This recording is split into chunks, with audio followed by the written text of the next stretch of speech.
А в Воркуту тем временем заглянула съемочная группа из Португалии, представители RTP International, общественного телевидения этой страны. Журналисты снимали документальный фильм о заполярном городе. Телевизионщики посмотрели, как живет Воркута, проехали по так называемому Шахтерскому кольцу, автодороге, на которой расположены рабочие поселки и шахты. Посетили городские достопримечательности и пообщались с воркутинцами. Заполярный город стал завершающей точкой в их турне по России. Гости поставили перед собой задачу показать настоящую Россию в преддверии чемпионата мира по футболу. Константин Куратов передает из Воркуты. Воркута стала завершающей точкой в программе пребывания португальских журналистов в России. Съемочная группа подготовила материал о нашей стране для тех, кто поедет на чемпионат мира по футболу. Наряду с городами, в которых пройдут футбольные баталии, иностранные телевизионщики решили показать и другие знаковые для нашей страны места. К примеру, город в Заполярье. Журналист Рита Рамуш собирается многое о нем рассказать, начиная с истории ГУЛАГа, заканчивая арктическим туризмом.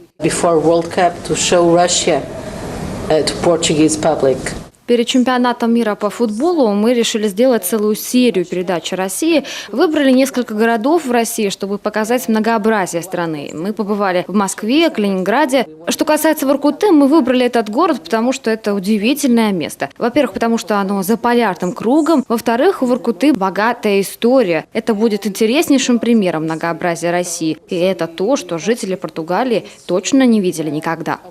Иностранные гости пообщались с преподавателями в детской художественной школе, зашли в учебную шахту в Воркутинском горно-экономическом колледже, сняли городские пейзажи и памятник-монумент в Парке Победы. А еще проехали по Шахтерскому кольцу, вдоль которого шахты и рабочие поселки. Им даже удалось побывать в гостях у шахтерской семьи. Напоследок португальцы осмотрели и новый спортивный объект – спорткомплекс «Арктика».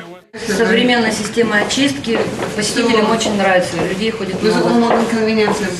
Увиденное в Воркуте превзошло все прежние ожидания гостей. Их поразил контраст сурового климата с развитой городской инфраструктурой, организованной в условиях вечной мерзлоты. А еще добывающая промышленность и, главное, радушные люди. Не враги, как их рисует западная пропаганда, а скорее друзья. Гости признались, Воркута не похожа ни на одну часть мира, где они успели побывать. No, not positive or negative.